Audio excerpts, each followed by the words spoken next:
उम्मीद है आज की इस कथा को आप पूरा जरूर सुनेंगे। आज बारी है बारात की विदाई की और उसके साथ ही आप सुनेंगे कि भगवान शिव और देवी सती का विवाह जिस उद्देश्य से हुआ था अर्थात तारकासुर के वध के लिए स्कंद भगवान की उत्पत्ति किस प्रकार हुई, इस सब का विस्तार पूर्वक वर्णन आज के अध्यायों में आप सुनने वाले हैं। श्री ब्रह्मा जी कहते हैं, नारद, ब्राह्मणी ने देवी पार्वती को पतिव्रत धर्म की शिक्षा देने के पश्चात मैना को बुलाकर कहा, महारानी जी, अब अपनी पुत्री की यात्रा कराइए, इसे विदा कीजिए। तब बहुत अच्छा ऐसा कहकर वे प्रेम के वशीभूत हो गई। फिर धैर्य धारण करके उन्होंने काली को बुलाया और उसके वियोग के भय से व्याकुल होकर वे बेटी को बारंबार गले से लगाकर अत्यंत उच्च स्वर से रोने लगी। फिर पार्वती भी करुणाजनक बात कहती हुई जोर जोर से रो पड़ी। मैना और शिवा दोनों ही विरह शोक से पीड़ित होकर मूर्छित हो गईं। पार्वती के रोने से देव पत्नियां भी अपनी सुध-बुध खो बैठी। सारी स्त्रियां वहां रोने लगी। वे सब की सब अचेत सी हो गई थी। उस यात्रा के समय परम प्रभु साक्षात योगीश्वर शिव भी रो पड़े। फिर दूसरा कौन भला चुप रह सकता था। इस समय अपने समस्त पुत्रों, मंत्रियों और उत्तम ब्राह्मणों के साथ हिमाचल शीघ्र वहां आ पहुंचे और मोहवश अपनी बच्ची को अपने गले से लगाकर रोने लगे। बेटी, तुम मुझे छोड़कर कहां चली जा रही हो? ऐसा कहकर सारे जगत को सूना मानते हुए वे बारंबार विलाप करने लगे। तब ज्ञानियों में श्रेष्ठ पुरोहित ने अन्य ब्राह्मणों के सहयोग से कृपा पूर्वक अध्यात्म विद्या का उपदेश देते हुए सबको सुखद रीति से समझाया। पार्वती ने भक्ति भाव से माता पिता तथा गुरु को प्रणाम किया। वे महामाया होकर भी लोकाचारवश बार बार रो उठती थी। पार्वती के रोने से ही सारी स्त्रियां रोने लगती थी। माता मैना तो बहुत रोई, भौजाइयां भी रोने लगी। यही दशा पार्वती के भाइयों की भी थी। शिवा की मां, भाभियां तथा अन्य युवतियां बार बार रो रही थी। भाई और पिता भी प्रेम और सौहार्दवश रोए बिना नहीं रह सके। उस समय ब्राह्मणों ने मिलकर सभी को आदर पूर्वक समझाया और ये सूचित किया कि यात्रा के लिए यही सबसे उत्तम और सुखद लगन है। तब हिमालय और मैना ने विवेक पूर्वक धैर्य धारण करके शिवा के बैठने के लिए पालकी मंगवाई। मन बहुत बोझिल हो रहा था। किसी प्रकार से पालकी मंगवाई। ब्राह्मणों की पत्नियों ने शिवा को उस पर चढ़ाया और सबने मिलकर ढेरों आशीर्वाद दिया। माता पिता और ब्राह्मणों ने भी अपनी शुभ कामना प्रकट की। मैना और हिमालय ने पार्वती को ऐसे ऐसे सामान दिए जो महारानी के योग्य थे। नाना प्रकार के द्रव्यों की शुभ राशि भेंट की जो दूसरों के लिए परम दुर्लभ थी। शिवा ने समस्त गुरुजनों को, माता पिता को, पुरोहित और ब्राह्मणों को तथा भौजाइयों को और दूसरी स्त्रियों को प्रणाम करके यात्रा की। पुत्रों सहित बुद्धिमान हिमाचल भी स्नेह के वशीभूत होकर पालकी के पीछे पीछे गए और उस स्थान पर पहुंचे जहां देवताओं सहित भगवान शिव प्रसन्नता पूर्वक प्रतीक्षा कर रहे थे। वे सब लोग बड़े प्रेम और आनंद से परस्पर मिले। उन सब ने भगवान को प्रणाम किया और उनकी प्रशंसा करते हुए वे पुरी को लौट गए। अब कैलाश पर पहुंच चुके हैं भगवान शिव और पार्वती जी। वहां पर पहुंचकर भगवान शिव ने देवी पार्वती से कहा, देवेश्वरी, तुम सदा से ही मेरी प्राण प्रिया हो। तुम्हें लीला पूर्वक इस बात की याद दिला रहा हूं। तुम्हें पूर्व जन्म की बातों का स्मरण है? अतः मेरे और अपने नित्य संबंध का यदि तुम्हें स्मरण हो तो बताओ। अपने प्राणनाथ महेश्वर की ये बात सुनकर शंकर की नित्य प्रिया पार्वती मुस्कुराती हुई बोली, हे प्राणेश्वर, मुझे सब बातों का स्मरण है, किंतु इस समय आप मौन रहिए और इस अवसर के अनुरूप जो भी कार्य हो उसी को शीघ्र पूर्ण कीजिए। श्री ब्रह्मा जी कहते हैं, नारद, प्रिया पार्वती के सैकड़ों सुधा धाराओं के समान मधुर वचन को सुनकर लोकाचार परायण भगवान विश्वनाथ बड़े प्रसन्न हुए। उन्होंने बहुत सी सामग्रियां एकत्र करके नारायण आदि देवताओं की भांति भांति मनोहर भोज्य वस्तुएं खिलाई। इस तरह अपने विवाह में पधारे हुए दूसरे लोगों को भी भगवान शंकर ने प्रेम पूर्वक सुमधुर रस से युक्त नाना प्रकार का अन्न भोजन कराया। भोजन कराने के बाद उन सभी देवताओं ने नाना रत्नों से विभूषित होकर अपनी स्त्रियों और सेवक गणों के साथ आकर प्रभु चंद्रशेखर को प्रणाम किया। फिर प्रिय वचनों द्वारा प्रसन्नता पूर्वक उनकी स्तुति और परिक्रमा करके शिव विवाह की प्रशंसा करते हुए वे सब लोग अपने अपने धाम को चले गए। मुने, साक्षात भगवान शिव ने लोकाचारवश भगवान विष्णु को और मुझको भी प्रणाम किया। ठीक उसी तरह जैसे वामन रूपधारी श्री हरि ने महर्षि कश्यप को नमस्कार किया था, तब मैंने और श्री विष्णु ने शिव को हृदय से लगाकर उनको आशीर्वाद दिया। तदंतर श्री हरि ने उन्हें परब्रह्म परमात्मा मानकर उनकी स्तुति की। इसके बाद मेरे सहित भगवान विष्णु शिव से विदा लेकर शिवा और शिव को प्रसन्नता पूर्वक हाथ जोड़कर उनके विवाह की प्रशंसा करते हुए अपने उत्तम धाम को चले गए। भगवान शिव भी पार्वती के साथ सानंद विहार करते हुए अपने निवास भूत कैलाश पर्वत पर रहने लगे। समस्त शिव गणों को इस विवाह से बड़ा सुख मिला। वे अत्यंत भक्ति पूर्वक शिव और शिवा की आराधना करने लगे। नारद, इस प्रकार मैंने परम मंगलमय शिव विवाह का वर्णन किया।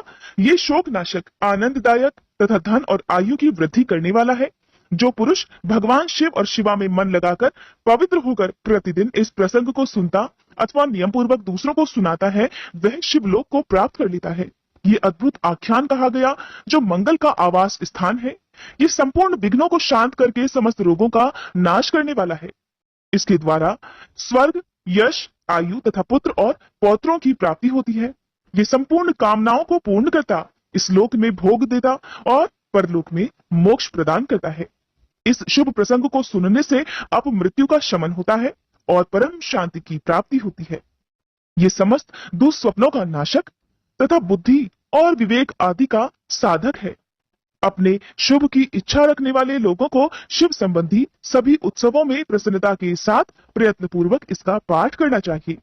ये भगवान शिव को संतोष प्रदान करने वाला है। विशेषतः देवता आदि की प्रतिष्ठा के समय तथा शिव संबंधी सभी कार्यों के प्रसंग में प्रसन्नता पूर्वक इसका पाठ करना चाहिए अथवा पवित्र होकर शिव पार्वती के इस कल्याणकारी चरित्र का श्रवण करना चाहिए। ऐसा करने से समस्त कार्य सिद्ध हो जाते हैं। ये सत्य है, ये सत्य है और इसमें कोई संशय नहीं। वंदना करने से जिनका मन प्रसन्न हो जाता है, जिन्हें प्रेम अत्यंत प्यारा है, जो प्रेम प्रदान करने वाले, पूर्णानंदमय, भक्तों की अभिलाषा पूर्ण करने वाले, संपूर्ण ऐश्वर्यों के एकमात्र आवास स्थान और कल्याण स्वरूप है, सत्य जिनका श्री विग्रह है, जो सत्यमय है, जिनका ऐश्वर्य त्रिकाला बाधित है, जो सत्य प्रिय और सत्य प्रदाता है, ब्रह्मा और विष्णु जिनकी स्तुति करते हैं, स्वेच्छानुसार शरीर धारण करने वाले उन भगवान शंकर की मैं वंदना करता हूँ। श्री नारद जी ने पूछा, देवताओं का मंगल करने वाले हे देव, परमात्मा शिव तो सर्वसमर्थ है।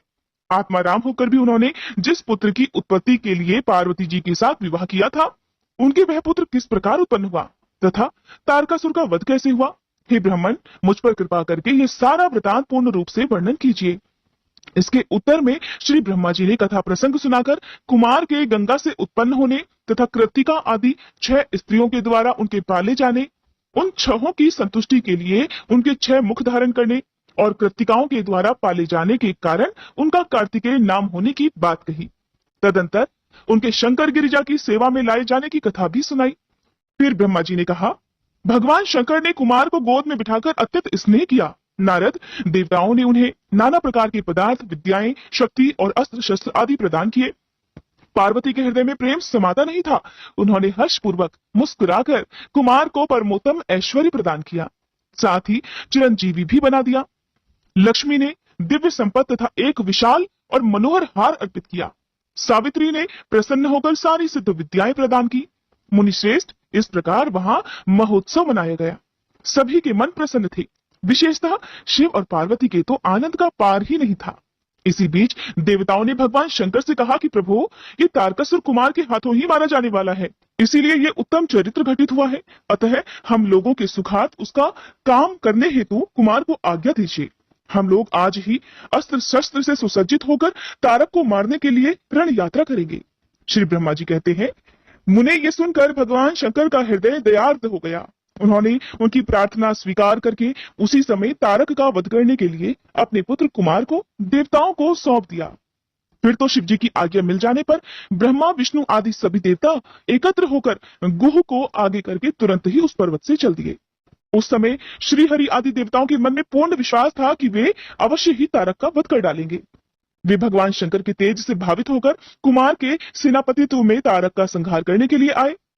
उधर महाबली तारक ने जब देवताओं के इस उद्योग को सुना तो वह भी एक विशाल सेना के साथ देवों से युद्ध करने के लिए तत्काल ही चल पड़ा। उसकी उस विशाल वाहिनी को आते देख देवताओं को परम विस्मय हुआ। फिर तो वे भी बलपूर्वक बारंबार सिंहनाद करने लगे। उसी समय तुरंत ही भगवान शंकर की प्रेरणा से विष्णु आदि समस्त देवताओं के प्रति आकाशवाणी हुई। आकाशवाणी ने कहा, देवगण, तुम लोग जो कुमार के अधिनायकत्व में युद्ध करने के लिए उद्यत हुए हो, इससे तुम संग्राम में दैत्यों को जीतकर विजयी होगे।